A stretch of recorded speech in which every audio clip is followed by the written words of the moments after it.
Welcome back to the Josh² podcast. We're in for episode 7, and today we've got Andrew Keeler joining us. So for those who don't know you, Andy, fill us in.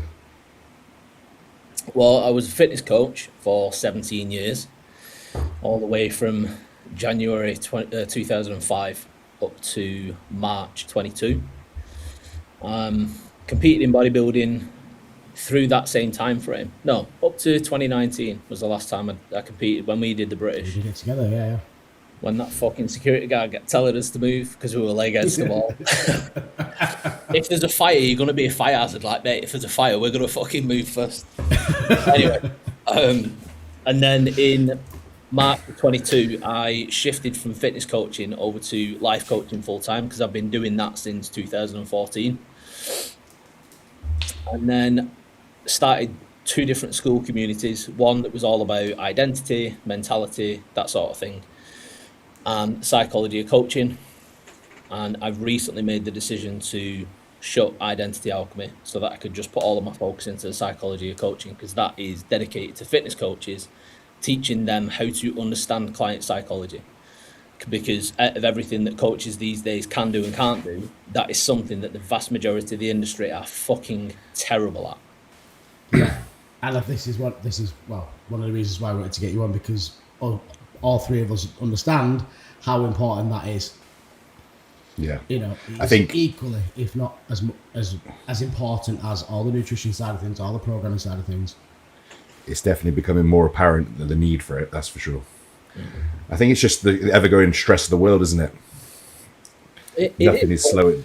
Even if you've got a client whose life's going quite well, and they've never really experienced that much adversity before, if they suddenly get thrust into something that has thrown their life off its normal keel, they can fall apart really, really quickly. And if if you've done this course, that certification, this thing for nutrition, for training, all these different fucking university things that you can do, J3 and all that, you could have all the knowledge of exercise programming, of exercise execution, nutrition supplementation, PEDs, but if the problem is in their head, you're fucking useless. Like, the amount of coaches that I've spoken to over the years who've come to me because they've had a client and they're like, I've received this message and I don't know what to say back. So is this why you've is that why you've pivoted? Is that why you've pivoted more into doing this, just because there's been more of a demand for that? It's kind of where naturally things have led to.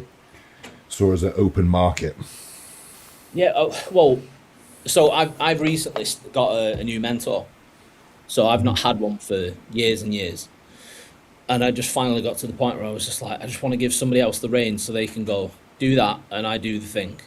So I don't need to do the thinking anymore, right? Mm-hmm. And on the first call with him, the consultation call, he said to me, he was like, you've got a decision to make. And I was like, I know. He was just like, he was like, no. He was like, you have to make the decision. I was just like, it will get made. He was like, yeah, today. He was like, now. Pick which one of your school communities you're going to kill. He went and kill it before the end of the day. He said, because if you don't, you're not staying in the program. He was like, it's not Hormozy, this mentor, is it? sounds very Hormozy. He's closely linked with him. He's closely linked with him. He knows him. He just said, I'm not going to try and help you grow psychology coaching if you're still trying to grow something else. So I literally I got off that call and then I made the announcement in the community and I shut it. But he said, he was like, right, psychology coaching is applicable to any coach of any industry. Life coach, fitness coach, sales coach, real estate, it doesn't fucking matter. Any coach, because it's human psychology, right? Yeah, or management even. Yeah, and he said, which industry have you got the most knowledge of? I was like, fitness by country mile. He was like, do fitness then. He was like, that's it for now. He was like, it's just fitness. And to be honest, it's of the industries that I've worked in and that I've been affiliated with people that are in it, it's the one that really, really needs it the most, because you get a lot of fragility in clients within fitness that you don't always experience in others. Yeah, I was going to say, you've kind of come full circle, because that's what you was helping people with, just your general client with, weren't it, before? But now you're just kind of helping coaches pass that on to their clients, I suppose. Yeah, because for me, it was always important to help as many people as possible. Because because I remember years and years ago, I was dating a woman called Serena, and we were sat in her living room, and she was just like talking about life and whatever, and she said, "Do you want to be rich?" I'm like, "Yeah." And she was like, "Do you think you'll be successful when you're rich?" I said, "Yeah." And she went, "See, that's the problem. People think just because they're rich, they're successful." But I was like, "Fucking calm down." I was like, "Ask me why." But she was like, "I know why." She was like, "You're all the same, blah, blah, blah." Bearing in mind, she's saying this whilst we're sat in her huge 4-story townhouse. She's doing all right for herself at the Like time. we're in a pokey little flat or something. I was just like, "Just humour me." She was just like, "All right, fine. Why will you be successful when you're rich?" I said, "Because I earn all of my money through helping people." I was like, "And in order for me to amass enough wealth, for me to consider myself rich by my standards, I will have had to have changed the lives of tens, if not hundreds of thousands of people." I was like, "So that is why when I'm rich, I know I'm successful because I will have changed so many lives." And she went, "Okay, that's a good answer." And for me to help coaches, it's like, imagine if every coach that I work with and teach properly and they actually acquire the skill, make it so that they can implement it. If every single one of those throughout their career work with 1,000 people, and if I work with 3,000 coaches, you know, it gets the crazy. The impact is. It'd be impossible for me to do on my own, like working with somebody one-on-one. Yeah, it's at much bigger scales. Yeah. And especially within the physical realms of the fitness industry, the mental affects the physical like no other as well, isn't it? Yeah, it's everything. Go on, Josh. I was going to say, I think the fitness industry is quite unique in the sense that it can attract people with, how best to phrase it, you know, they might have past eating disorders and they found fitness and bodybuilding particularly, and that's kind of been their way to manage it or just get them through it. And, you know, I think this like industry is unique in that you've got a lot of people with, you know, maybe that they need more help on the psychology side of things, you know, body image, you know, that kind of stuff. Yeah, because it's like when you get somebody who's had issues, insecurities with the way that they look for a long period of time, and people think getting in shape is going to cure that. It helps, but you get people that can still look amazing and they don't see themselves as they actually look, as you two will have more than enough experience. You know, and I mean, I think all competitors get to that point where you're like a week out, absolutely peeled out your fucking nut, and you're just like, "I'm still fat," and you just want to shoot them. It's not about that. It's about people who are maybe come to you. You've got any random Susan from down the fucking street. She's like 5 foot, 70 kilos. She's just spherical, and she wants to lose weight, but she gets 3 kilos in, and all of a sudden she's finding it really difficult. Yeah. You know, like the way that I structured the course, it's a 16-week course, and I've structured it so that it's specifically done the way that I've done it. So the first month focuses entirely on the coaches. So it focuses on the coach's identity as a coach and as an individual, their belief systems, their values, integrity, everything. The first week is just about them here and here. Fucking hell, most coaches ain't passing that then. Do you know what the funny thing is? Integrity. What the fuck is that? Within the first 2 weeks, every coach who's been through it so far has messaged me and said that they've managed to land clients purely because of what they've learned in the first 2 weeks. Because they've gotten clearer on what the niche should be. Some of them have pivoted completely into a different direction because like, oh, I don't actually give a fuck about working with the people I'm trying to work with. That's why I find making content so difficult. As soon as they get clarity on the niche that they want to actually work with, taking action and making it is an absolute doddle. So the first month runs through that, and it goes through influence, the difference between influence and persuasion, but how to implement both of those in your coaching, when to use them, difference between sympathy and empathy. There's loads and loads of things that coaches need to know for themselves as much as they do for anybody else. And then month 2 is client psychology. So everything in that is about when a client's resistant, different psychological profiles, different identity profiles, how they cross over. It's quite complex. When I first did it, it was 12 weeks, and the first cohort that went into it, they were like, I can't keep up. It needs to be longer. So I split some of the modules and made it 16 weeks, and it's now better. And it just, it's making a massive difference for some of the people that have gone into it. If you're a student and you go in and you're like, I want to learn from this, it'll change not just the way that you coach and your service. Yeah, you'll end up making more money, but that isn't the primary function of it.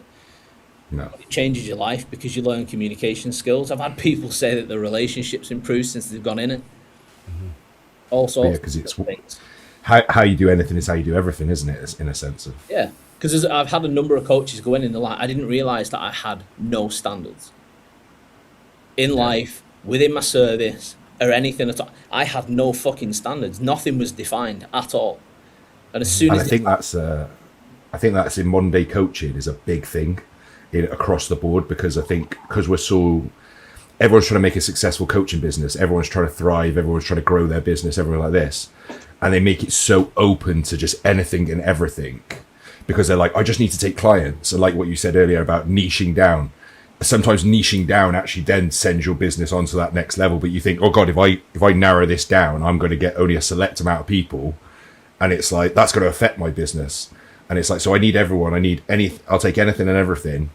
And I think only like, obviously, like for example, Josh will be the same now, and I'm definitely the same now. Is like, because I've built that business now, I am more comfortable to say like, nah, you're not for me. Do you know what I mean? Or this isn't working, or I can't help you. Do you know what I mean? We're not the right fit.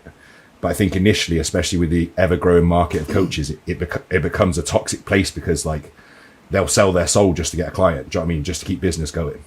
Yeah, and the thing is that they don't realise that because there are so many coaches in the industry right now, that the most important thing is knowing exactly who you're supposed to be working with.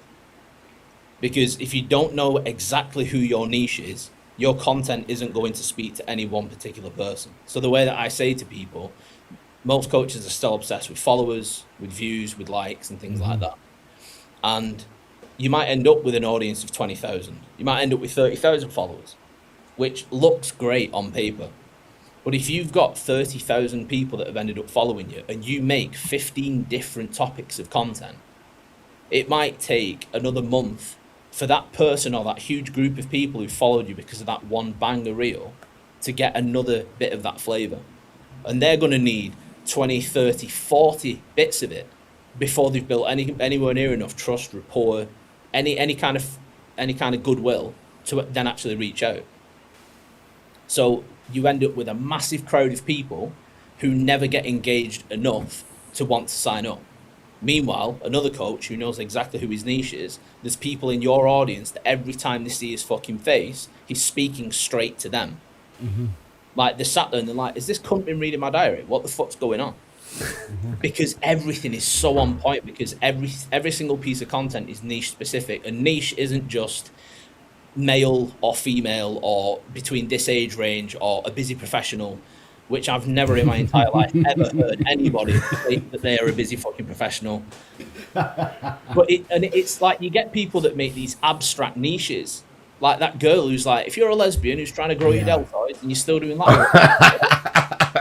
I thought it was like satire, mate. Lads, I swear to God, I saw one and I was waiting for the switch when it like turns into the jokey thing. His video started.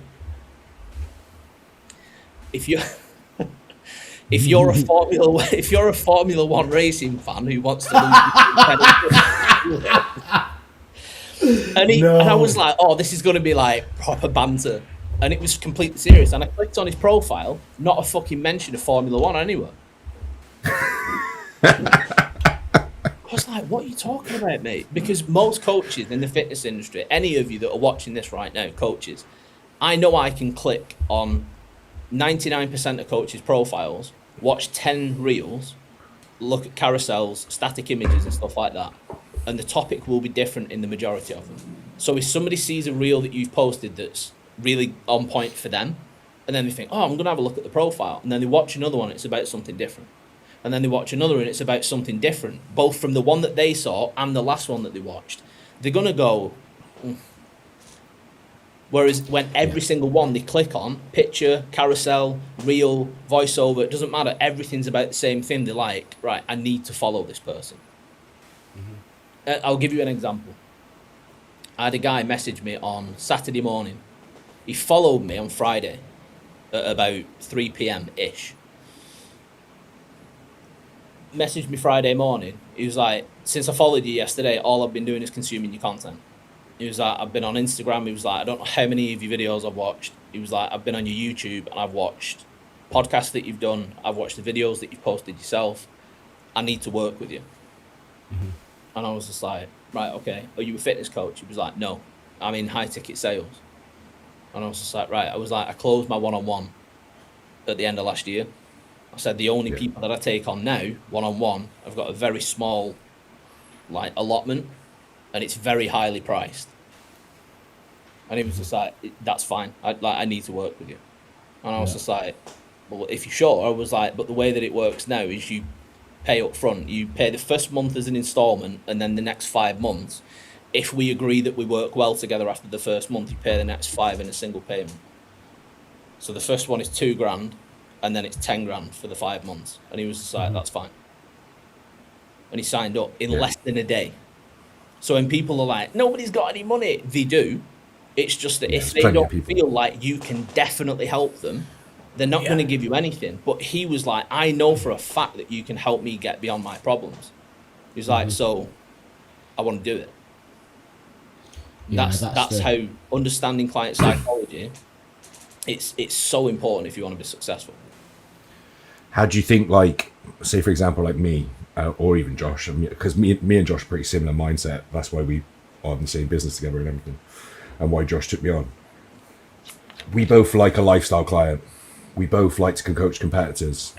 We're not really that bothered about the higher ticket competitors. The odd side of things, sometimes more problems come with that than everything. But at the same time, we don't necessarily want completely entry-level lifestyle clients, but we like to work with a variety of people and have a mixture on our roster. How from a coach, from that initial course with that coaches, what sort of advice do you give in that sense, in terms of like when you naturally deal with a broad spectrum of people, as it is anyway, rather than necessarily saying like, I am just working with females. Like, don't get me wrong, me and Josh probably niche more in females. We're probably known as CGM more for females, but we don't like to shut that door to anyone else. Do you know what I mean? And go all the way down on that road. Yeah, I mean, one thing that I have found with a lot of the coaches that I've worked with is that once you do shut the door to people, they knock on it more anyway. Yeah. And then so your demand rises, and then, like you say, price points and everything go with it and everything. It's, you know what, mate? It's not even about the price point being able to come up because the demand is higher. It's the fact that you can be so much more specific with who you work with. Mm-hmm. Yeah. That's the main thing that I want people to focus on, because if you have closed the doors for lots of different types of people, if you speak to the mentality of the person, not the job that they do or, you know, the schedule or whatever, speak to the mentality of the individual, you will get people in any different niche who have that mentality. Yeah. So they will see themselves in what you talk about, whether they're male, whether they're female, whether they're young, whether they're old, you know, whether they're employed, whether they're self-employed. It doesn't really matter, because it's just a mentality it transcends all of those things. And when you get somebody that is genuinely like that knocking on the door, like I got at the weekend, they're the sort of people that you can go, yeah, this will actually work, I'll let you in. So you might end up with 90% of your clientele is your niche, and then you've got this small pocket of outliers who are exactly the mentality that you want to work with, even if they need different things from you. But it's just, you don't want it where your client roster is like 15% of this type, 20% of this type, 10% of this, 20%, because that's when you're like, I can tell you which coaches have got that kind of client roster just by watching the content, because I'm like, you've had a conversation with an absolute fucking helmet today, and I can see that that's why you're talking the way that you're talking. And then the next day, they've had a conversation with someone who's a complete pussy, who needs to have the fucking face stroked with feathers and be like, oh, don't worry, everything will be okay. Because they then make proper pussified content, speaking to soft cunts who they don't actually enjoy working with, but they think, oh, that was a really good conversation. And then the next point, go on. Well, you see, this is a particular bugbear of mine with coaches whinging about the clients that they've got. And I was like, well, you are what you put out. You attract what you put out. Yeah. So obviously, if you're not happy with the people you're working with, your content's probably shite. Again, it's just that misalignment. Like, I don't know how it's obvious. Who they actually want to work with, Josh. That's what it is. And the good thing of what you just said there, naturally, is more focusing on the mentality of the person you want to work with. I've never really looked at it like that. Do you know what I mean? Even though that is essentially the fundamentals of, do you know what I mean, what drives people. I've never actually thought of it like that in terms of like, you always think it of as a, male or female or competitor, Category, or do you know what I yeah. mean? A category as opposed to like a personality trait and a mentality approach, because that is exactly what we want to work with. That's why I like the guys that I work with. Do you know what I mean? I probably would coach more females, because what is it I like about females in coaching? When they say they're going to do something, they actually fucking do it. Do you know what I mean? Whereas this is the thing you do naturally anyway. That's why you've got like men and women and like the lifestyle clients we've got that are really good, because you are speaking more to the personality as opposed to like none of us go right. We're just taking on bikini clients or figure athletes. If you look back at your content, my content, that's why we have the clients we have. That's why the lifestyle clients that come to me, they're good, high quality lifestyle clients. They're like competitors, because that's who I'm speaking to all the time. yeah, This is the prime example of that. And you're the same. That's why you get, guys coming over. It's about the personality. and to be fair, I was self-reflecting the other day at my roster of, because I'm about 80 or so, I think just under 80 clients at the moment, and I like you said about obviously coaches posting about moaning about this, moaning about that, and I go, mine are fucking sweet. Like I can honestly say that I don't really have an issue with anyone. Do you know what I mean? Like, I've only ever had an issue with like 2 people in my coaching thing, and I was about to get rid of them, and they both left. And at the same time, just before it happened, I was like, oh sweet, we're on the same wavelength then. Like, but yeah, I was reflecting back the other day and going, do you know what? I'm sound. I mean, don't get me wrong. There's obviously ones you're closer with, and do you know what I mean, ones that want to build a rapport, and ones that are just happy for a touch base and just crack on until the next week. But yeah, now you say that, actually, it does make it. Well, it's like that. That's in the teaching people the different psychology types of clients. So the ones that are literally just like robots, where you go, right, do the things, and they go, okay, how many times? You got all of the times. And then you don't see from them for a week, and they check in and they're like, I did all of the things all of the times. You're like, right, brilliant. Do the same thing next week. And they go, okay, and they do. They're what I refer to as an aligned executor. Like, they know exactly what they want, and when they're with it, that's like facilitate. That's what like Cuba puts out and what Cuba attracts in. Do you know what I mean? Like, yeah, just want ribbon. Got that fucking robotic mentality of, I'm just gonna follow the fucking plan. Yeah. And then you've got others where you've got like motivated and consistent. They speak a great game. They really, really want it. They actually do want it, but they're so inconsistent that they flatline all the time. And I think that's probably the vast majority of people in the fitness industry. I think that's the type of person it is. Yeah, and it's the way to actually deal with that person, because the amount of coaches I speak to, I'm like, what's your client's goal? Weight loss. I'm like, no fucking shit. Like, oh, well, they want to lose 15 kilos. Why? To feel better. Amazing. I couldn't tell you how many coaches I've spoken to are actually good at setting goals, because if you've not got an emotionally anchored goal with your client, if they do come to a point where life really starts to pressure test them and you have to try to keep them in your service and you've not got an anchored goal, good fucking luck. You're basically just begging someone to stay. That's when you get coaches going, I'll tell you what, we'll pause the payment for now, but we'll carry on for another month, another 2 months until this all blows over, and then we'll start the payment again and we'll crack on. You should never be doing that. If you're worth the money that you charge, you should never ever do anything for free. Yeah, I agree. Great. I agree. That's really, really needed. But even things like financial identity, I talk about that as well, because I've worked with coaches one-on-one who were great. Like, they were good coaches. They knew what they needed to know for their niche specifically. Mm-hmm. The content was good, onboarding was good, offboarding was good, service delivery was spot on, and they were just flatlined at a really low number. And it was nothing to do with what they were doing within the business. It was the way that they thought of, conceptualized money, wealth, what they thought it made the person who has it, who doesn't, all of that kind of thing.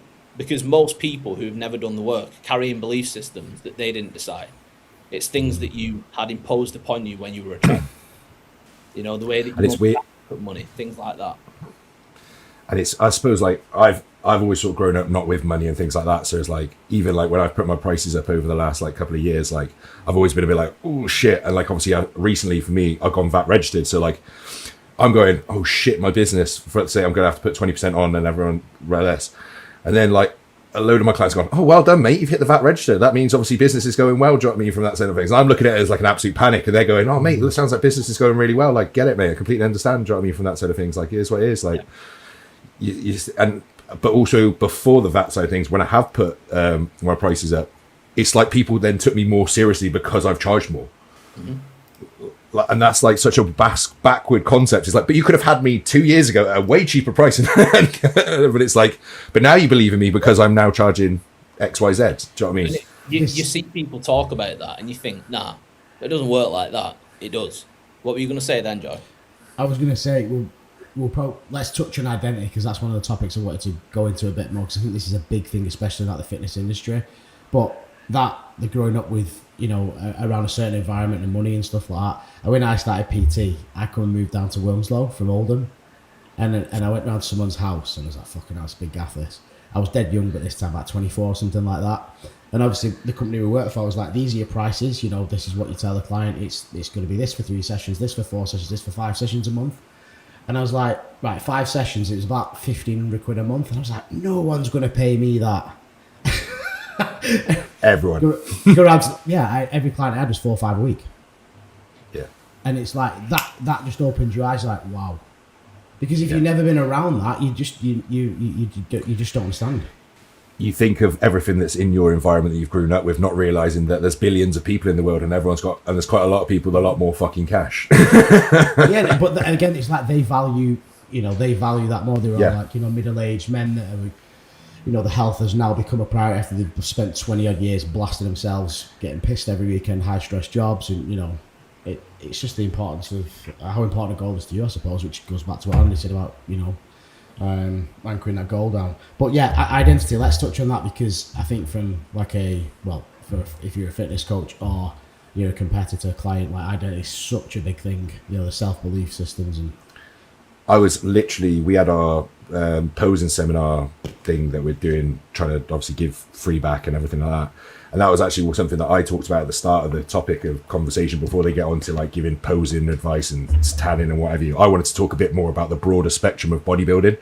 And obviously, like, because of the mental health side of things, and the big thing I was saying about is obviously not attaching your self-worth to this sport, because obviously you can only do this sport so long in a sense, but you can only be so successful at this sport. And the reality is most of the times it's going to be not go your way unless you're like some genetic freak. It's more times it's not going to go your way than it's going to go your way. And so you can often, I think back in the day we used to learn a lot about ourselves, and it grew ourselves because there was no social media. You did it in silence. You know what I mean? You turned up on the day and you got beat by the day, and you took it on the chin and you went back and you worked on from that side of things. But the problem is, because of social media exposing everything, the pressure starts before you've even thought about it. Do you know what I mean? From that side of things, before you've even started the journey, the pressure's already there. Yeah. And I was saying to everyone, just like, don't attach your self-worth to this. Do you know what I mean? Find other avenues where that fulfills you as a person, and that is a hobby. This is, but I said at the same time, you do have to be aware and open that it's a sport on judgment. So like, that's never going to disappear in any aspect, whether that may be the right way from the judges, coaches and things like that, or the negative way of social media and things like this. Yeah. And it's like, that's become an ever-growing problem of identity within this sport. Like, Yeah, like the amount of people in the sport itself, within bodybuilding, who can internally validate, few and far between. They are completely dependent on external validation, and they think that going into something that is so heavily scrutinized purely just for the way that you look is going to be a good thing. It's just like, no, if you compete and you do well, you get lots of validation from it. You get lots of congratulations from people afterwards, etc. But if you do shit, you get negative. It causes a debt of validation, and you can't fill that void. Which is, again, I can see people in the industry who can internally validate and who can't, and it's glaringly obvious to me. Mm-hmm. Yeah, I mean, the thing that I think is quite dangerous about just seeing, not dangerous, but the problem with just seeing yourself as a bodybuilder and being all encompassing is that, in my experience, people that are like that, they struggle the most. They have a bad session, that's it, the week's ruined. Yeah. Literally. And if something's not perfect, that downhill spiral, mental downhill spiral, that then, ironically, can send them to go off plan, go into like this binge restrict. It causes chaos. But the people that I emotionally dysregulated. Yes, and I always compare it to, I've got lifestyle clients that have got 3 kids, and they are the most, I suppose, consistent in the sense that they don't have that dysregulation. They have a bad session, you go, fuck it, I've got to sort the kids out now, I can worry about that later. It doesn't throw them off plan, it doesn't send them off like, the fork of the road. They don't have this constant internal battle all day, beating themselves up, they just move on. And I think this is the issue when you are only a bodybuilder and nothing else. Yeah, because I think that's... Go on, Josh. Oh, sorry. No. I was going to say, like, I'm very similar in that sense of being like, if everyone knows me, I'm pretty much chill till I'm horizontal, do you know what I mean, for most of the time, do you know what I mean? I call myself an 80% bodybuilder, or always say I'm an 80% bodybuilder, do you know what I mean?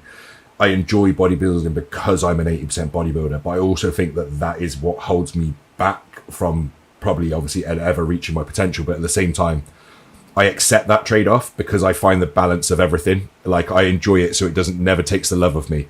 Like you say, I'll go into a session fasted, I'll go into a session fed, I'll go into a session with fluid or not. Nothing wavers my sessions. I don't have a perfect routine, I don't have a perfect playlist.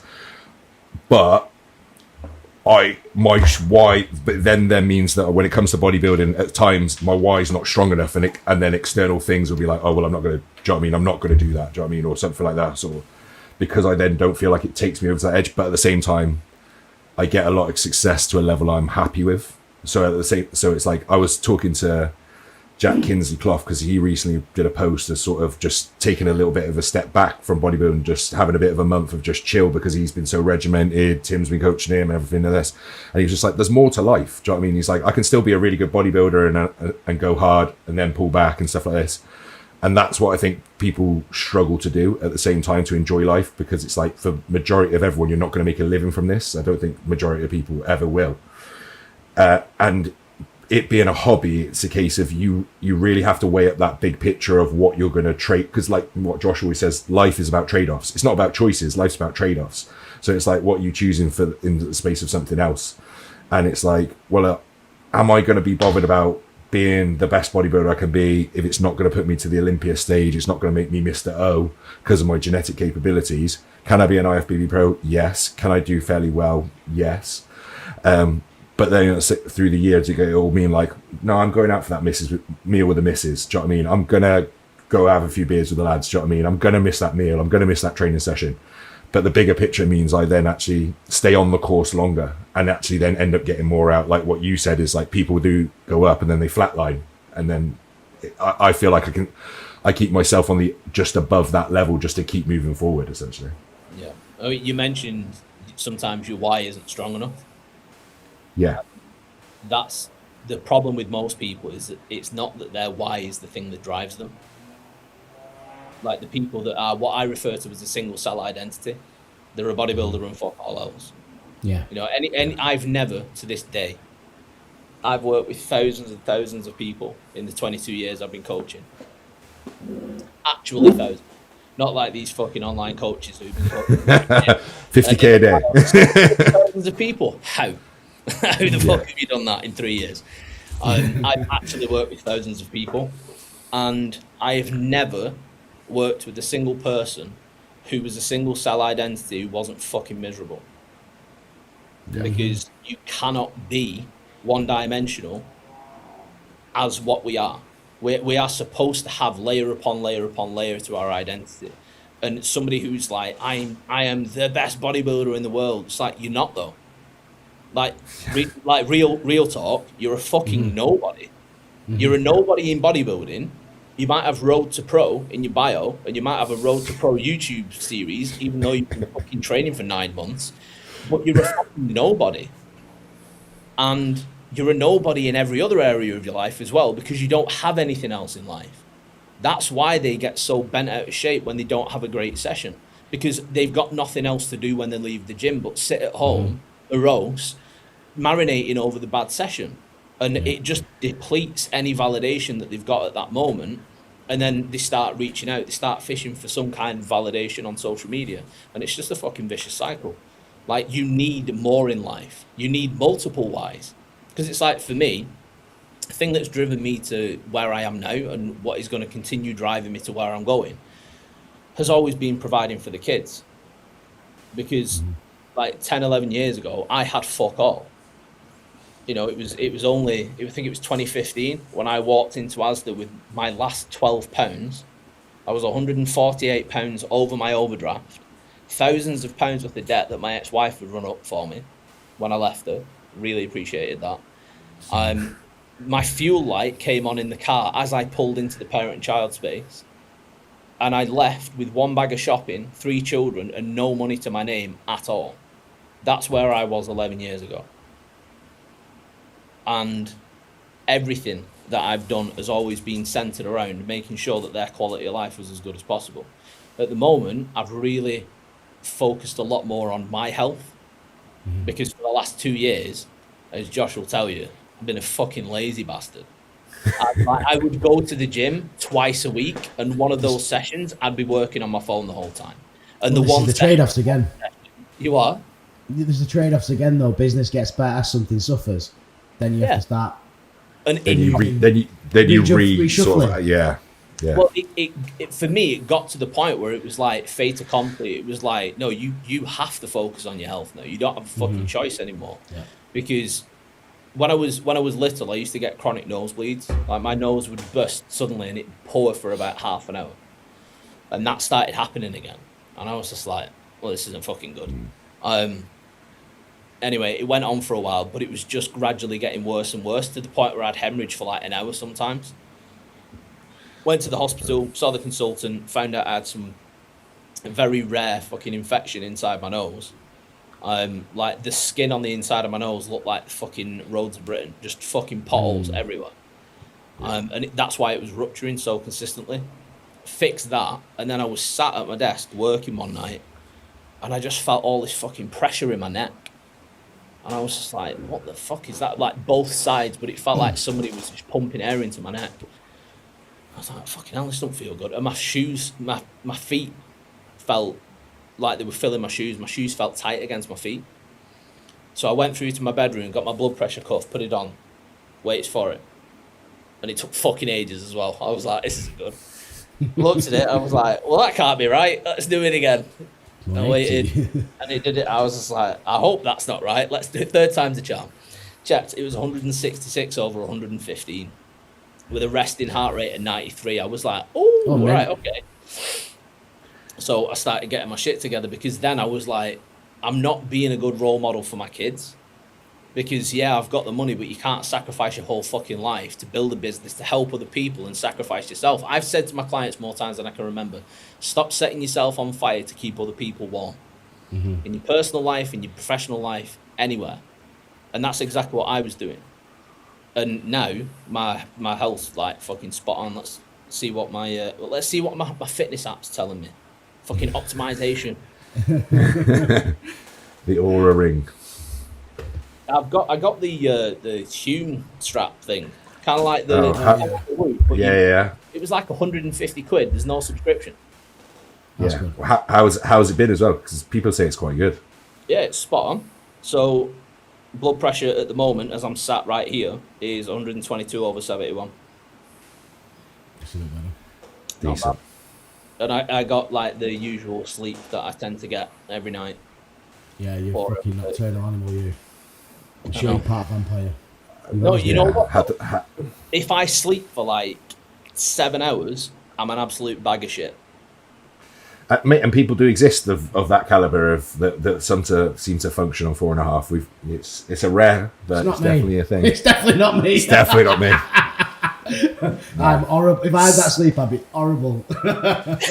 I'm like 7-8 hours. I'm a fucking happy man. Yeah, I think it was early 2023. I said to Beth, I was like, right, you know what? Fuck it. From the start of January, I'm going to try to get 8 hours a night every night. And I'm just going to run it for as long as possible to see what difference it makes to me mentally, physically, etc. And at the start of March, I was like, fuck this. I'm going back to having 4 hours a night. Like, cognitively, I was so much worse. Really? That's interesting. I was easy to distract. As I am now, if I lock in on something, I get into a flow state like that and I'll forget to eat. I'll forget to drink. I will just stay doing whatever it is that I'm doing until it's finished. Whereas when I was sleeping 8 hours a night, anything could have happened and it'd distract me from it. Yeah, see, I'm the opposite of that. The direct opposite. Yeah. Because that's one thing that always fucking gripes me. Fitness coaches, caloric intake for each individual person, different. Water intake, electrolyte intake, everything, drugs, everything's different, right? Training volume, sleep. No, everybody needs 8 hours. Whether you're 6'8" and 160 kilos, or a 5 foot woman who weighs 47, you all need 8 hours of sleep. It's like human body doesn't work like that, but okay. I think that's one of the biggest things. Well, I mean, you've obviously been through this having younger kids, is balancing everything. It's kind of one of the reasons why I stopped bodybuilding. It's because like I can't physically dedicate that amount of time to doing that and be a good coach and be a good dad and have a life as well, like outside of bodybuilding. It's like something has to give. I think that's important. I always think it's. Let's say you've got however many water bottles and you've got like your hobby there, your finances there, your family there, like you've only got a limited amount of water to put in these.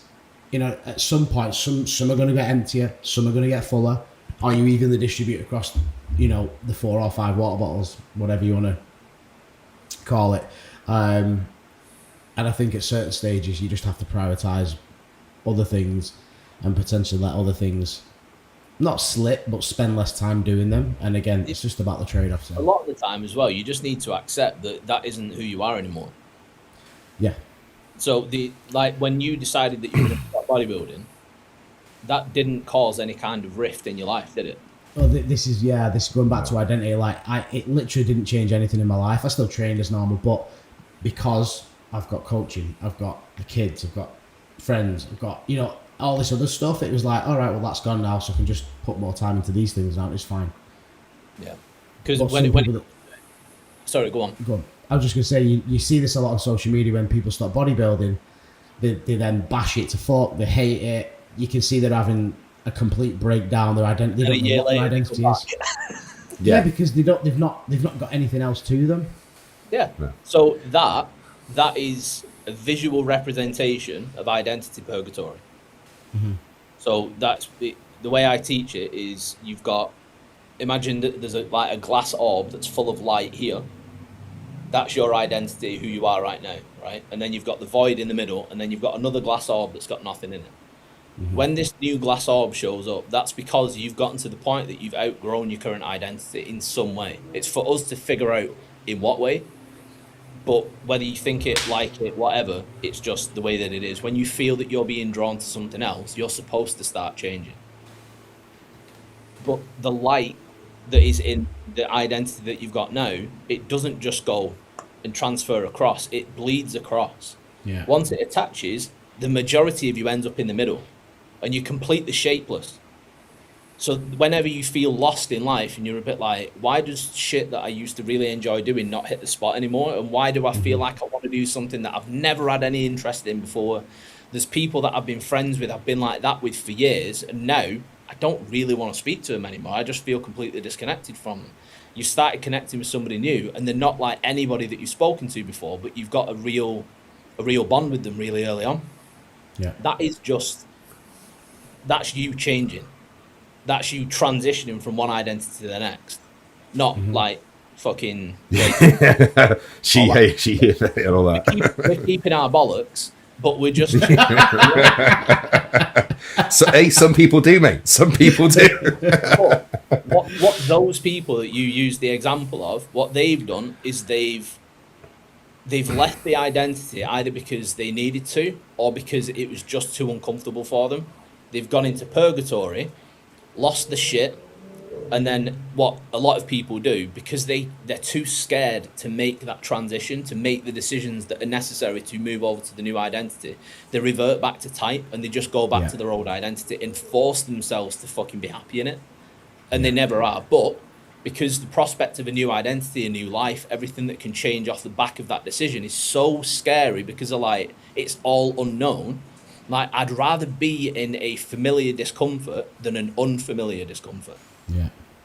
So. And what do you think starts separating those people that what is the main fundamentals of being like when people can separate and go push themselves onto the next, and then what holds other people back? Do you know what I mean? Whether you can internally validate it or not. Anytime I've needed to pivot in life and change from one area of life to another, I just do it like that. I don't really experience identity purgatory, because as soon as I know that I want to leave the identity that I'm in, I just go, well, what do I want to do?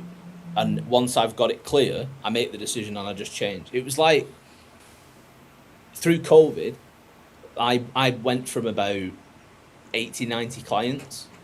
Back end of 2019, early 2020, I had like 80, 90 clients. Money was finally like just, I had way more money than I needed for bills and things like that. I had a surplus. And then COVID hit, and within probably 2 months, I lost about 50% of my clients.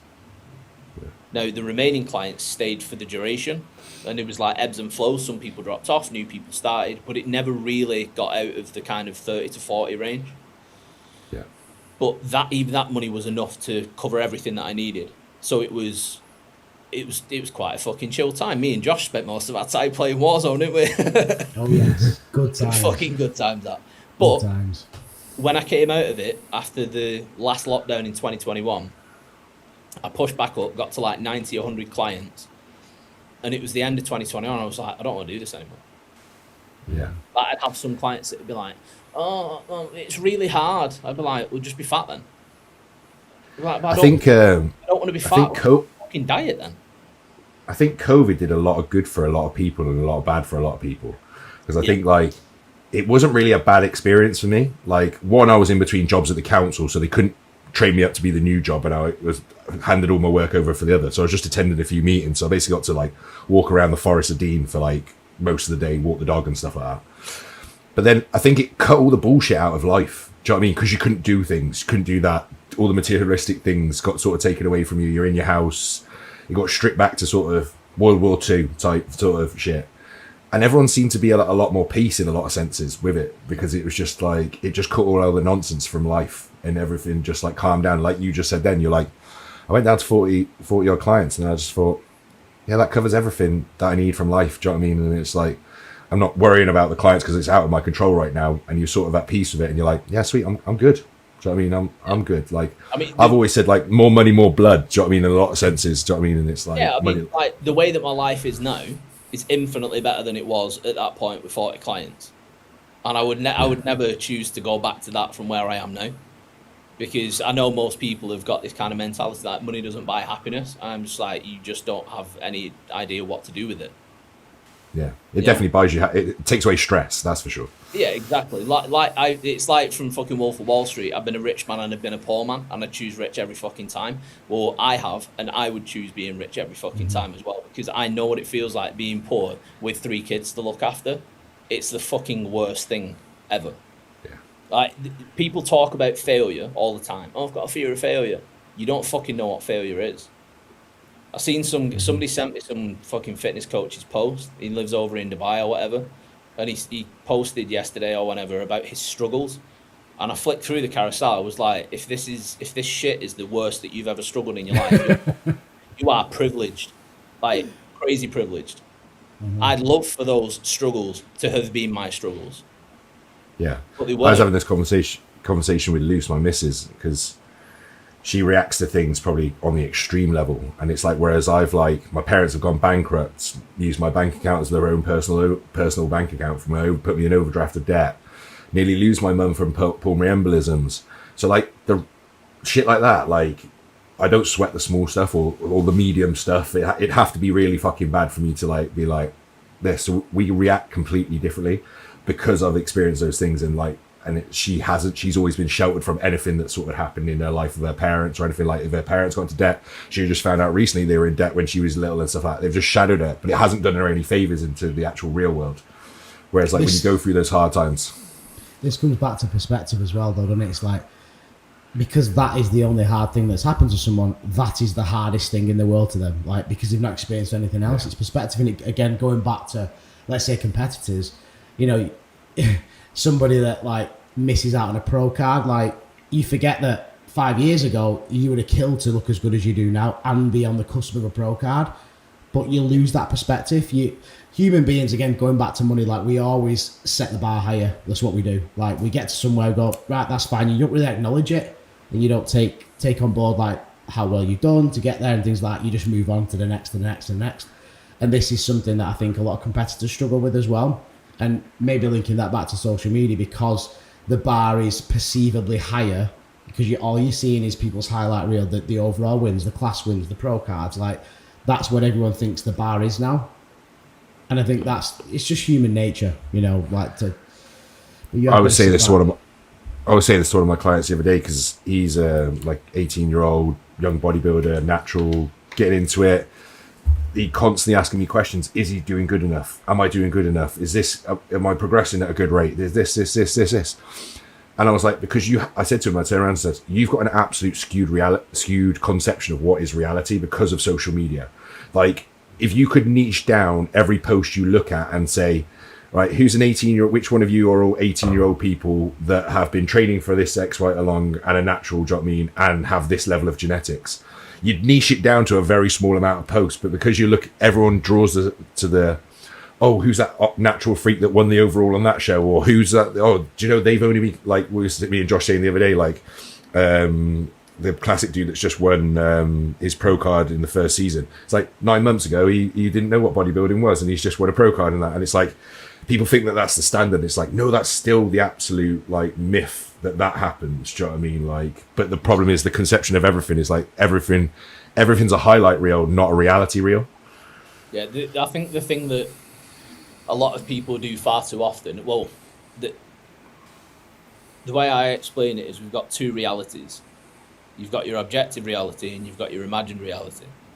And when you spend too long in your imagined reality, that ends up happening. That's your objective, that's your imagined, and it ends up going like that. Mm-hmm. And the imagined reality acts like a filter over your objective reality. So you've got what actually happened, what you think happened, and then you blend the two. And that is what most people do all the fucking time. A prime example of this is I had a client in the past who was notorious for this.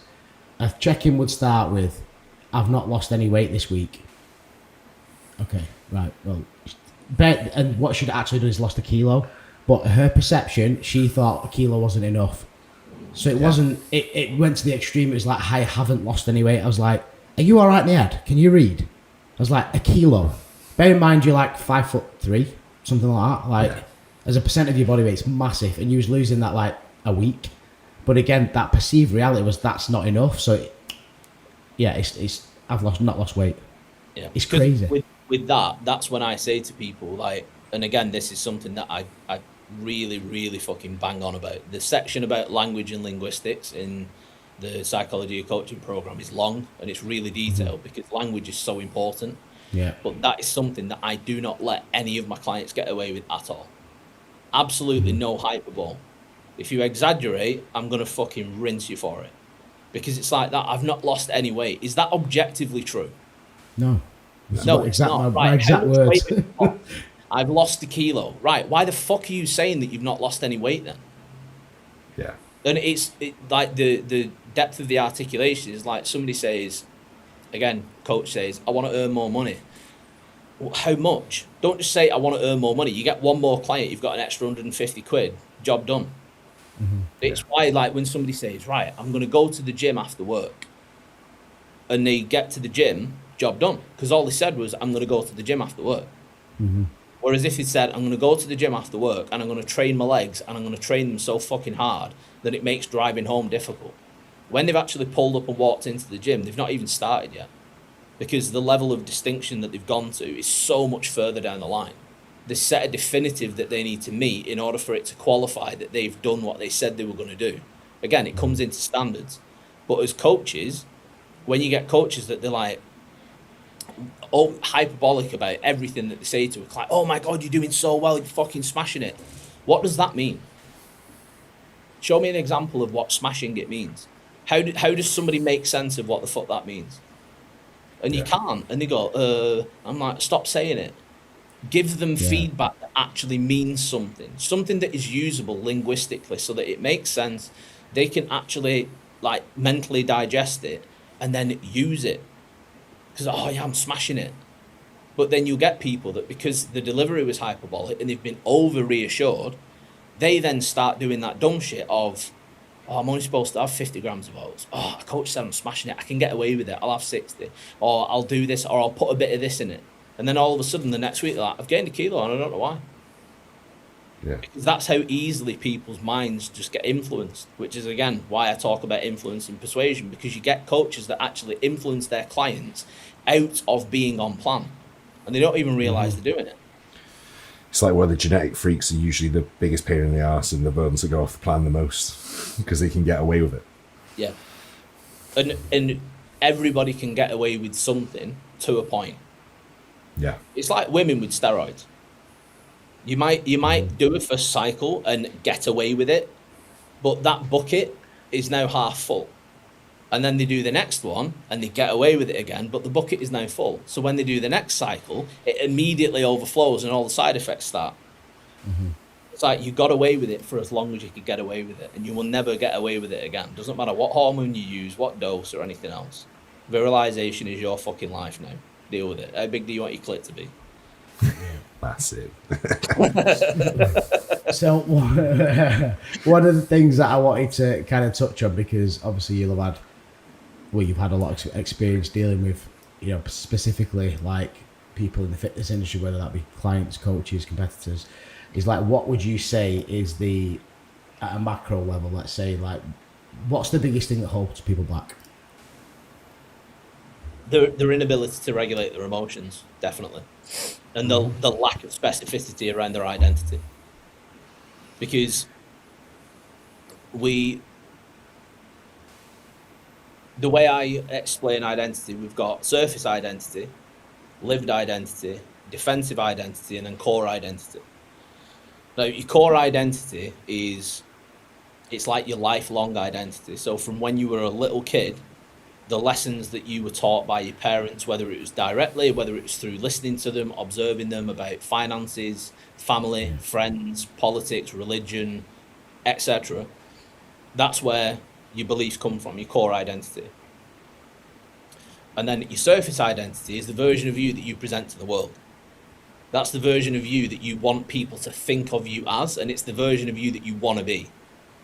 And then your lived identity is the version of you that you actually are. It's how you actually live your life on a day-to-day basis. Now, the bigger the gap between those two things, the space in between is where all your insecurities, self-doubt, all of your propensity to self-sabotage or self-betray exists in that gap. Now, what most people should be doing is learning how to regulate their emotions and logically process their emotions and actually live authentically. Stop presenting yourself as someone that you're not. It'd be like, imagine if you, Josh, always told people that, like, I'm so punctual, I'm always on time. You know what? Like, that is such a good one. I need to be early, otherwise I feel shit. And you live that identity is you operate on fucking Australia time or something. It's short, makes you couldn't be bothered. He shook me up earlier because he put the link for this fucking podcast in like literally 25 minutes before we were going to start, and I was like, have I got the time wrong? Because you are usually banging that in on 4 o'clock. Yeah, but it's like that. If you said, oh, I'm always on time, I'm really punctual, when the reality is it could be, I'm just going to arrive and I'll just wait for him to get here. I'll just play on my phone. I'll set off when I'm meant to be there. But it's like when you get people that say, oh, I wake up at 5 every morning, but they get up at 5 once a week. Yes. I do this, I read every morning, they do it once a fortnight. I'm always like this, I always do this, and they do fucking none of it. And their lived identity is a completely different version of themselves that they're ashamed of, which is why they hide it. People, if you can regulate your emotions... This is very common when you do consults with clients. I'm this type of person. Yep. Yeah, they're trying to sell hard. Yeah. Like, if you give me a plan, I'll stick to it. This is my favourite. They're always the ones that never stick to it. They're always... If they say that to me, it's a red flag. Because they're the ones that I've always historically had issues with. But anyway, go on. Well, another one that I like doing for people, like, I'll do anything. I'll do anything to be successful in this. I go, all right, cool, pay me double my fee. Yeah. Oh, we won't do that. And they're like, what do you mean? Well, you just said you'll do anything. So pay me double my fee. But no, there's a big but, and the list of buts is longer than the things they would do. Yeah, but that's silent. That's silent. If you Yeah. were to read it out, Yeah. you'd be like, I need to cancel my next call. Hang on. So I think So- there's a lack of Does self-awareness. does it become like they're trying to self-motivate themselves with that sort of Yeah. outlook and attitude? Like they're trying to say like the person they want to become, sort of thing. Like in a sense, like Yeah, so that's, it's like that's who they want. I get to go out. I get up at 5. Do you know what I mean? But I don't. But that if I keep saying it enough, it will happen. Rather than if I actually do it. Yeah, it's like me. I've regularly said that I usually sleep for about 4 or 5 hours a night. And I know that's the kind of thing that I say, and a lot of people be like, no, he doesn't. I bet he doesn't. I bet he sleeps. But you've literally just seen my sleep tracker, Yeah. 4 hours, 32 minutes. That's And really I know because of the times you've texted me as well. So yeah. 2 o'clock car must be fucking handy. That. But the structure of your identity is so important. But for most people, closing the gap between the lived identity and the surface identity, your surface identity should be like a layer of paint on your actual lived identity. Never say that you do something that you don't do. Never say that you think about something in a way that you don't, or anything at all. Just never tell a fucking lie. Never accept any excuse. And the way that people's lives change when they start doing that is astronomical. But what we will experience as coaches, we start working with someone, they present the surface identity, their lived identity is the reality. After a while, we've observed their patterns of behavior, we know what they're actually doing, and then we challenge the lived identity. The defensive identity kicks in and protects them. And that means they might go ghost, they might just stonewall you, they might just completely ignore everything that you said as a challenge and reply to the one bit of the message that isn't the challenge, which is a favourite for people. Others get really angry and they'll have an outburst because they feel like they're being attacked. You're saying you as you actually are not good enough, which is 100% accurate, but they're not ready to hear it. So as a coach, you should be able to recognise the patterns in someone's behaviour, because if anybody says, I've got a client and they've just all of a sudden just upped and fucked off, I'm like, you've been getting warning signs of that for at least a month. And you've just been completely blind to all of it because your pattern recognition shit. I always relate this to like relationships. When you meet someone at first, it's like I always say there's going to be a mask on for the first 6 months. You're going to be presented with the person they want you to be, and then after that 6 months, or you move in with someone, you spend like an extended period of time with someone. That's when you see who they really are. Yeah, because they can't keep it up. You can't, no. Yeah, No. It's like when you're a fake coach, you can't keep it up. Eventually, you're going to slip. Mm-hmm. Yeah, psychologically, we have a limit of about 4 months that we can maintain a split identity, and then it will break, and then you actually end up in a situation where you have to choose which identity you want. That's one of the reasons why the FBI, CIA, people like that, when they put somebody undercover, they won't let them go beyond 90 days. Because they've lost agents to the lifestyle that they've been in. Because I'm in a position where if I get exposed, I'm just going to get killed, and they just fully invest themselves in that lifestyle. Yeah, you must. Again, you'd have to be a certain type of person to be able to do that as well. Yeah, 100%. But everybody, one thing that I love about identity is that it's completely malleable. Yeah. You can alter it as you wish to just by making decisions and challenging behaviors. Because when I mentioned financial identity before. I had a client and everything that he was doing was fucking great. He started as a fitness coach in the September of 22 and started with me at the same time. And we got him to 5K months by December. So it was really quick, and his content was shit on. Like, he was so good at making content that just landed with the right people. Service was great, onboarding was great, everything about it was great. And he hit 5K and just went and flatlined. He'd like ebb and flow, so he'd go ever so slightly above it, but then he'd drop down to like 4.5, hit 4.5, and be like, oh shit, and pick it back up. But it was just like that, all the way through December, January, February, and March. And I checked everything that there was to check, and I was just like, right, this has got nothing to do with an external thing, it's his financial identity. So I was like, got on a call with him, and I was like, what are your beliefs about finances in general? Like, the abundance of cash, how available it is, how much money people have, how much money you can have, how much you should have, how much you're allowed to have, what that means of you as a person. the use of debt. Is debt a good thing or a bad thing? Credit cards, good or bad, etc. And it turned out that his dad, since he was a little lad, had always said to him, nobody needs to earn more than £60,000 a year, and if you do, you're greedy, you're selfish, you're obnoxious, you da-da-da-da-da, rich people are fucking this, that, and the other, yada, yada, yada, right? As soon as I found that, I was like, right, sweet, I know exactly what to do. So I challenged all of his belief systems around finances, and I was just like, right, I said, so somebody that earns over 60k a year are greedy, selfish, they don't help other people, they're awful people, basically. He was like, yeah. I was just like, all right, cool, well, I earn considerably more than 60,000 a year. I was like, am I an awful person? He was like, no. I was like, well, I'm a selfish. He was just like, well, no, like, you go over on our sessions all the time and give me extra time. I was just like, so that's a direct conflict with your belief of people that have got more than 60k a year. He was like, shit, yeah. And I did the same thing with other people, like looking to people who were millionaires, billionaires, who were philanthropic, and, you know, like, they donate loads and loads of money. And he was like, fuck. Completely restructured his financial identity throughout April. In April, he did 5k again. In May, he did 10,200. That's a significant increase.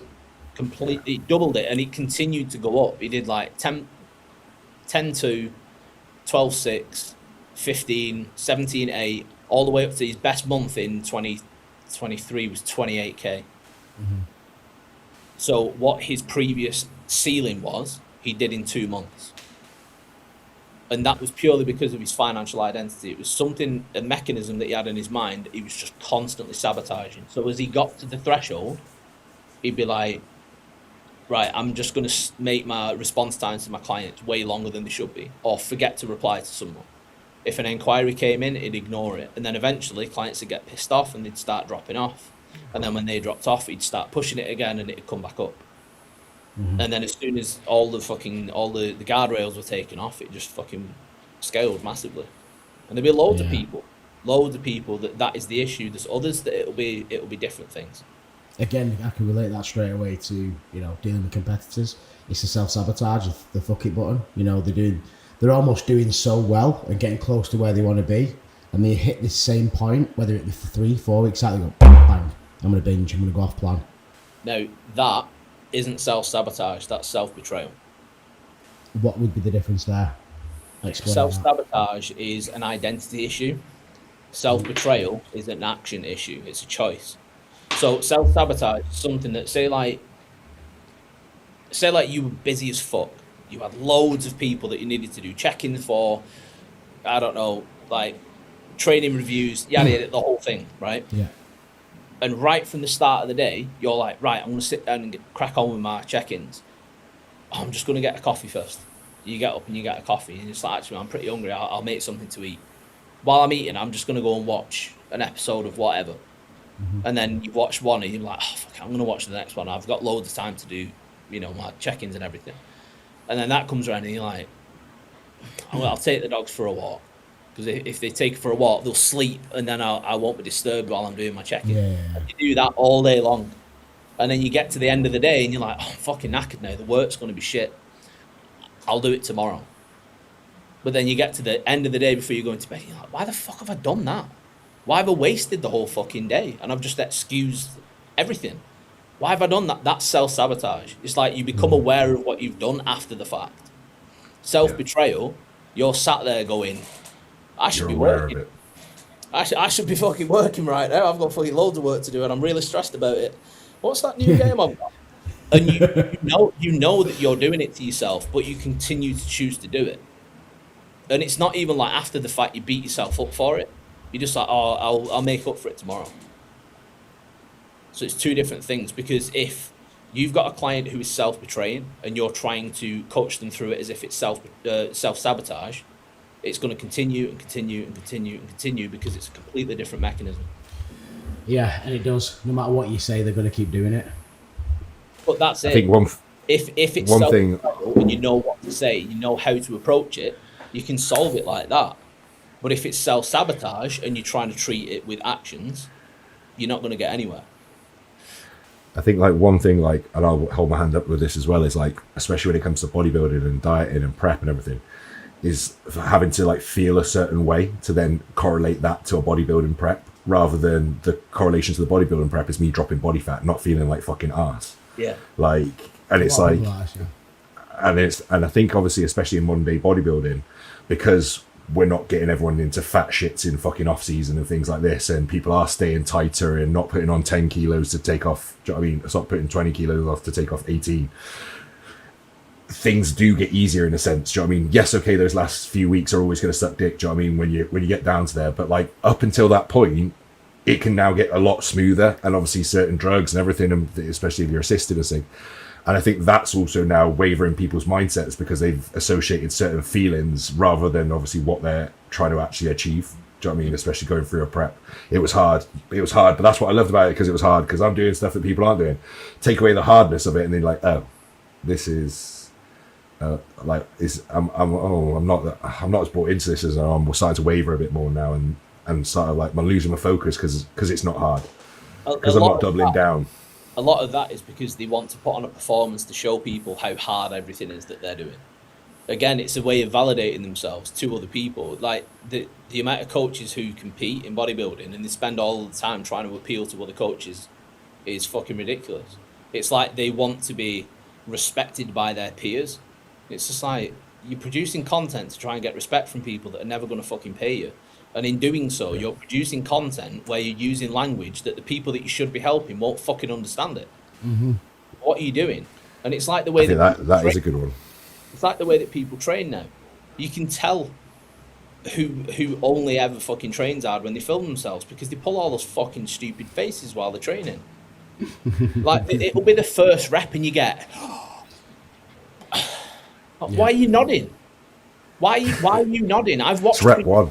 I've watched people. I've pressed 80 fucking kilo dumbbells. At no point when I had fucking 160 kilos over my head did I ever think to go and nod. When it got difficult. Like the Churchill dog. My head was pinned to the fucking bench, and I was focusing on not fucking ripping my tits off by losing them outwards or dropping them on my fucking head. Like if you watch the old bodybuilders videos and DVDs, Lee Priest, he'd unrack 180 kilos on incline bench, and he'd be like that. There was no fucking stupid faces. There was no nodding. It just fucking. I find it so jarring. It's why it's people all say performative. Yeah, people said to me recently, because I'm dieting, and like, oh, would you compete again? I'm like, not even if you fucking paid me. Yeah. Absolutely fucking not. It's like screaming in the gym, innit? I've never screamed in the gym. No matter, I've lifted some serious fucking tin of weights over the years, and I've never fucking had to let out a scream.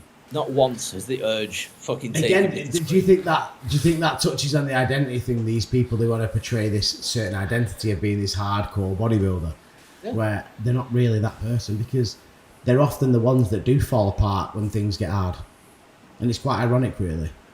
Well, it's like, how long did me and you compete for? What? Fucking like over a decade, right? Yeah. Have you ever had an issue with food post show? No. Neither have I. I enjoyed it, but I could take it or leave it. Do you know what I mean? Yeah, but the thing, like, I enjoyed food. I didn't get someone to film me while I was still in my pants so I could go.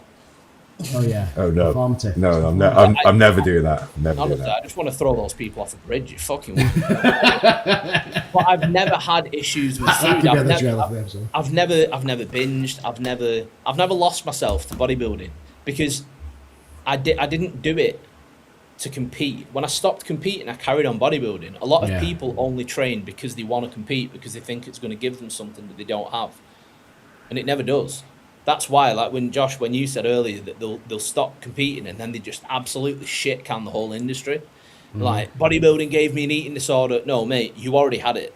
I had it, yeah. Because yeah, 100%. Yeah, because I've always had an eating disorder, and bodybuilding's never actually influenced that. That's always just been regardless. On the flip side as well, like you obviously see a lot of people leave bodybuilding, they go and do things like high rocks or CrossFit, and they get shitted on for that. But again, that's them just, I'm assuming, finding their new identity and pivoting a little bit. Yeah, but the thing is, you'll get some people, they've done bodybuilding, and then they'll pivot, like Will Dyson. Will pivoted whilst I was still working with him, because he was adamant that he was going to do his last shows and that he was going to go for his pro card and the whole thing. And it just got to a point I was just like, you're not a bodybuilder anymore. was like, that is not your identity now. I was like, you know it, I know it. I was like, you need to just accept it and do the thing that's actually going to make you happy. Because he'd already started going to a couple of CrossFit classes with his wife, Steph. Right. And he fucking loved it. And I was like, dude, just do that. And that's what he does now. But when you see someone that they're doing CrossFit or high rocks, and then they're doing long distance running, and then they're doing something else, and then they're just following the social trends, those are the people who are just oscillating like this in identity purgatory. Yeah. And they can't make a decision because they're like, what's going to give me the most supply? What gets the best views? What gets the most likes? What gets the most, etc. And if you're fueled by those metrics, you're never going to be in control of your life. Ever, Well, I think again that's why the identity thing is such a big issue these days because of Instagram. Because they're tied now. They're tied to the Instagram is now their identity, like whatever that is. Whereas before, your identity was your actions because there was no social media to put a YouTube channel out, a reel out of you talking or something like that. People had their interpretation of you from in person. So it was how you acted face to face, facial expression to facial expression. Well, and it's like you used to be able to pick up when people were full of shit straight away. Do you know what I mean? Because it's like their whole body language was given it at the same time. Josh, you still can. Yeah. You still can. As soon as you learn patterns of behaviour, you can tell with the, like, me being me, I studied everything to the fucking nth degree. So I've studied, like, body language, like tonality of voice, the changing the cadence of the way you speak, breath patterns when someone's talking, body language when they're talking about whatever it is. I can tell when somebody's talking about something that 2 minutes before they started recording, they were on Google researching it. Or when they're talking about something that they actually know. Because the cadence to the way they speak is completely different. The intonations in the voice is completely different. So the authenticity thing, that is now the most important currency for a coach. Because of AI, this is one of the greatest things that AI has done. It's made it so glaringly obvious who is shit. Because normal people are getting wise to what is the pattern of an AI large language model. Because they all, for some reason, use staccato as the way that it would speak. So then you've got someone who's started producing content because they've got a little teleprompter thing on their screen. And they're talking in a pattern that they've never spoken before. And people pick up on it really quickly. They don't know that they're picking up on it. Yeah, subconscious. Yeah. But there's an area of the brain that its whole thing is to figure out whether something isn't the way that it appears. Which is why when we see like androids that look very human-like, but there's still something wrong, it's unnerving. Because that area of your brain, the alarm starts going off. You're like, that isn't fucking right. This ain't adding up. Like when you've got a female with a cock, you're like, hang on. Yeah. Or you've got some big bloke in a fucking dress talking about, I'm going to use the fucking women's toilets. But it's all, identity plays a role in everything. Because, again, that is their surface identity. They're presenting themselves as a coach that they want everybody to think that they are. Because for some reason, loads of coaches think that if you aren't, I don't know, a specialist in something, by the way, nobody in the fitness industry is a specialist in fucking anything. No. That it's not, you are less than. Mm-hmm. Like, what sort of coach are you? I'm a fat loss coach and I just work with Gen Pop. Like, there's no shame in that. You could. No. I mean, if your goal is to make a lot of money, if you get very good at that and you get great at speaking to the right mentality that you work amazingly well with, doing 20, 30K months will be a consistent thing from you. Cost of living crisis won't affect you anymore. Which again is part of what we were talking about before. Most people think cost of living crisis, I'm struggling with money, therefore everybody else is struggling with money. Nobody will pay my fee, nobody's going to sign up. What's the point in making content? They still make it, but they put no effort into it. And then they get nothing from it. Meanwhile, somebody else who's got the mentality of, there's so much money in the fucking world, and I'm asking for a tiny, tiny, tiny fucking portion of it. That's not difficult for me to get. Mm-hmm. Yeah. And that mentality means that the content that you produce, the way that you speak to the audience, the way that you speak to the audience that you actually want is so much more fluid, so much more authentic, and it just works. You know, because like the last 2 one-on-one clients that signed up with me, both on the same price structure. Yeah. The guy who I signed up on Saturday morning, I did that in my DMs. Yeah. I didn't have a call with him. We didn't speak. No. I sent him, I think, No formal email and all this nonsense. three voice notes was what I sent him in response to the things that he sent back. And then Yeah. it was just like, yeah, let's do it. The guy before was in Identity Alchemy. And then we were on a call and he was just like, I need to work with you. And I was just like, I don't do that anymore. He was like, yeah, no, I need it though. And that's what me and Josh have always said as well, because like we never like the people. I find all the coaches that are trying to hard sell you. You're not buying into that process, so you're going to be you've been told to buy into that process rather than actually organically bought into the process. And I think that's why I've got the roster that I have done, because well, Josh, we could probably count on one hand how much times we've advertised coaching and a fucking a price.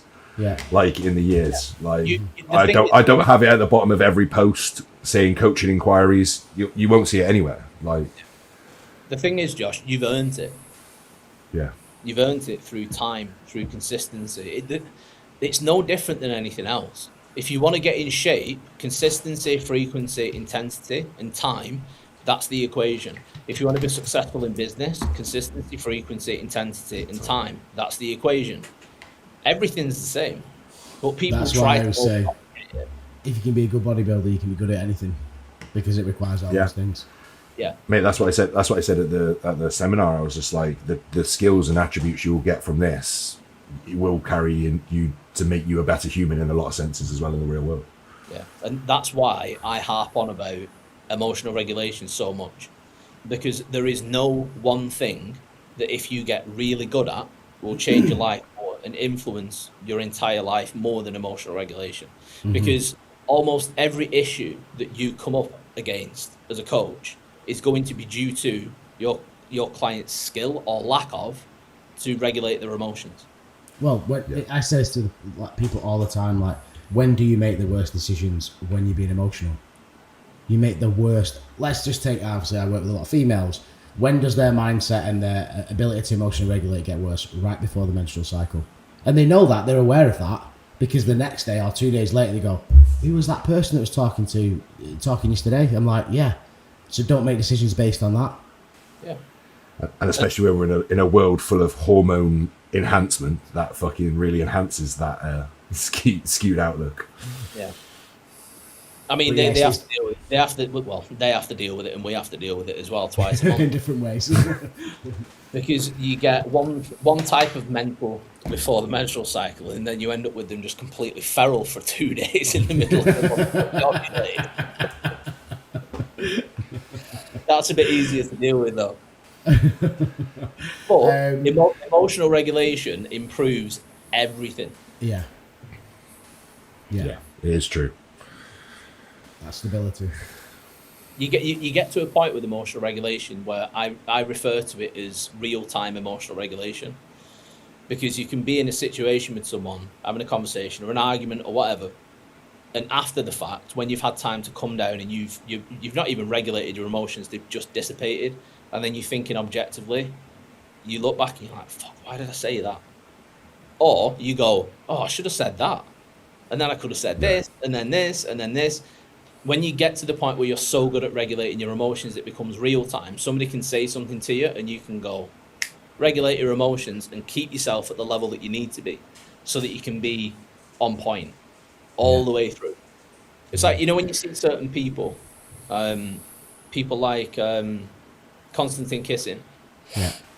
Yeah. He can have some really, really antagonistic bastards trying to go against him, and they're trying to agitate him, and he's just like that. The entire time. He regulates in real time incredibly, incredibly well. Charlie Kirk was the same. There's loads of people. Michael Knowles, he's fucking great at it as well. They regulate really, really well, and that's why they come across so well. And then you get somebody else who can't regulate, and they start acting like an arsehole in absolutely no time. What would you say is if you had to give like maybe 3 little tips on improving emotional regulation, what would you say? What is your advice in that area? Be objective. So say like there's a situation where you think somebody's done something. What proof have you got? Provide me with the proof that shows that they did that thing for the reason that you think they did.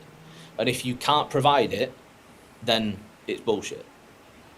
And then if you continue to react to it, you're reacting to your imagination, not your objective reality. Only ever react emotionally to what is objective, what you know to be true, what you can prove to be true. Because it might be that what you think is 90% objective, 10% imagination. Just get rid of that addition that you put in on it to make it a little bit more spicy, and just deal with the 90%. Or maybe it's the other way around and you've got 10% objective, 90% imagined bollocks. Because I've had situations with people before where the day after they come back and they've clearly been fucking ruminating on it. And they come back, yeah, well, you said this, and that. I'm like, oh, I didn't. Yeah, you did, because you said this. And I was just like, you've just made all that up. But that's because they've run so many scenarios, they've lost the objective truth. Because like I said earlier, objective, imagined, and it filters over the top. And in their mind, their recall is, they genuinely think that that's what's happened. So that's probably the easiest starting point. When I say like logical processing, take the emotion out of the equation. So something's happened, you can feel yourself coming up, step back from it and just start asking yourself binary questions. Traditional binary, not the other. So it's just yes, no, this, that, right, wrong, beneficial, detrimental. So like, say you were having a bit of a barney with the missus and you think to say something and you'd be like, if I say what I want to say, is it going to be beneficial or detrimental to the relationship? It's going to be detrimental. Is it going to be a negative outcome? Yes or no? Yes, it's going to be a negative outcome. Do I want a negative outcome? No. What would that negative outcome be? Would it hurt her feelings or would it hurt mine? Both. Is that what I want? No. Because your amygdala, where your emotions come from, is one brain. Your prefrontal cortex, which is the big fucking bulbous bit at the front, that's where your rational mind is. Your amygdala kicks off like that immediately. Your amygdala can react before your prefrontal cortex even knows what's going on. But the more you train logical processing and emotional regulation, your prefrontal cortex kicks in way, way faster. Filters what the amygdala is doing and goes, no, that's not right. You're being completely irrational. And when you ask yes, no, this, that, right, wrong, beneficial, detrimental, your amygdala and your PFC aren't going to operate at the same time.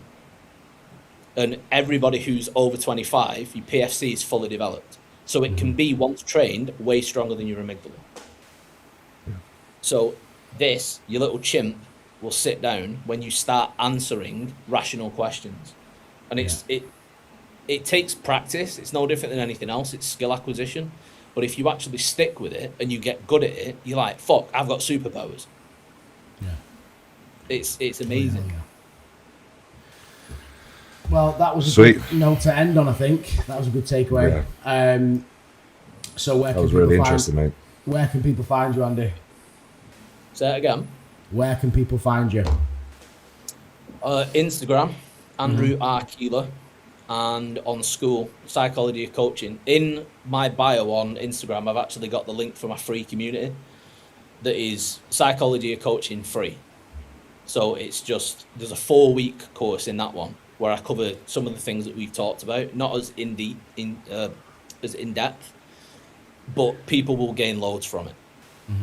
We'll link that. And if you're in the community and you ask me a question, I'll answer the questions as well. I think there's only about 46 people in at the moment, but if you're I'm definitely getting in that. Perfect. be in that. Well, it was a pleasure. Yeah. Yeah, mate. Thank you. Fun, lads. Been very interesting. Yeah, we shall catch you next time. So like, subscribe, share, you know the drill.